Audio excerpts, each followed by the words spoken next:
Hey guys, what's good? I'm going to be reviewing Futurama Season 11, Episode 4. This one was titled Parasites Regained.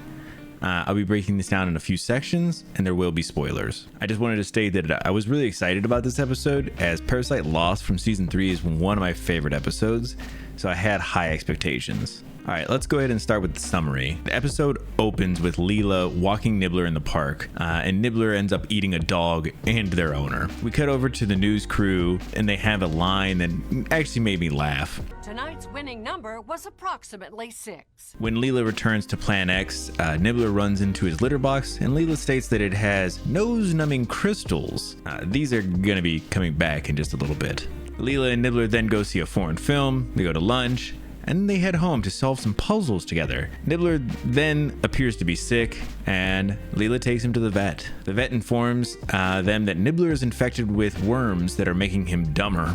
He's prescribed some meds, but they don't actually seem to be helping him. The professor informs everybody that the worms are in Nibbler's litter box, and they keep reinfecting him when he uses it. Hermes then tells Leela to toss the litter box, but she won't because the sand is from Nibbler's homeworld or something like that. I'm not exactly sure. The professor tells them that they must then shrink down and fight the worms one-on-one. The crew is armed with super soakers. They're shrunk down and tossed into the litter box. From here, the episode leans really hard into being like a Dune parody. They even have some locals that insist it is called Dune instead of dung. Some orange dust comes from the sand, and Zoidberg inhales it, which sends him in a weird psychedelic trip. The crew then meets some beetles, and the beetles talk about how they're looking for their messiah.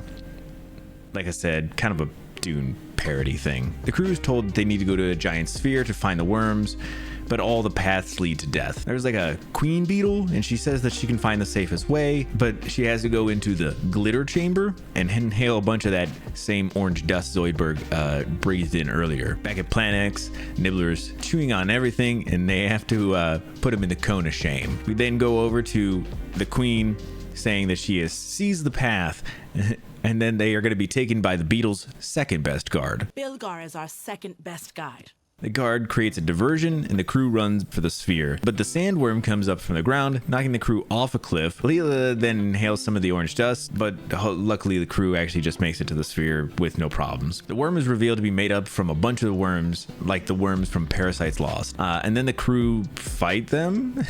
Nibbler then somehow inhales some of the orange dust and tells everybody to stop fighting. He is apparently the beetle's messiah. He tells everyone that he sees all the beauty all around and that all life is connected and perfect. He then makes the choice to stay dumb rather than see any more violence. The crew then enlarges back to normal, but after a little bit, Leela decides she needs to see what Nibbler saw. She shrinks down and goes into the glitter chamber. She sees what Nibbler saw, but she says she saw something he didn't. The worms should be helping Nibbler, but they're not. They're making him dumber. She tells the worms that they have been weakened by a sub-parasite. The crew, the worms, and the beetle all then start to smash all the sub-parasites. After this, Nibbler is told that he'll be back to normal, and then he and Leela share a tender moment as she calls him her little fuzzler. Okay, let's go over a few things that I liked. I think this is actually the first episode in this season that I actively enjoyed. I didn't just like watching it, I enjoyed it. The jokes are still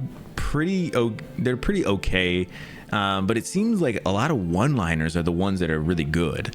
Those are the ones that have been making me laugh. Okay, let's go over a couple of dislikes. I wanted this episode to connect to Parasites Lost way more than it did. There was like a couple of throwaway lines, and apparently the worms didn't even really remember Fry. The jokes still aren't hitting like they should. I'm becoming more and more increasingly worried that the characters are just going to start to become parodies of themselves. As it goes on, the revival also seems more and more like it's not going to reach the former status of the show. And maybe that's okay. Maybe we're just going in and changing our mindset on how we're going to be watching these going forward. That'll help. But as of right now, I'm feeling more and more sure that this may be the best of the episodes. So for this, I'm going to go ahead and rate this one an 8. I felt like this was the best episode of this season, but I also fear it may be the best episode of this season. Thank you so much for watching. If you like this, make sure that you subscribe. I also stream over on Twitch on Tuesdays and Thursdays. I'll have the links down in the description, and I will hope to see you all in the next one. Peace.